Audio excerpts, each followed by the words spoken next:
السلام عليكم ورحمة الله وبركاته إخوتي وأحبائي، أسعد الله مساءكم بكل خير وبكل ما تتمنون هنا من داخل المملكة المغربية، هنا من مدينة المحمدية.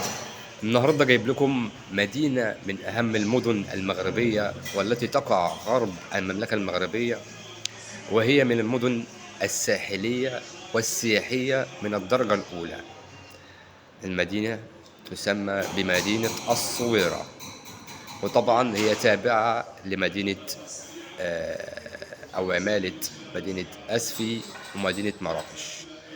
مدينة الصويرة مدينة ساحلية تقع على المحيط الأطلسي، ومن المدن السياحية ذات الدرجة الأولى، ومن المدن المسجلة في منظمة اليونسكو، وبها بعض الأماكن والمعالم السياحية المهمة.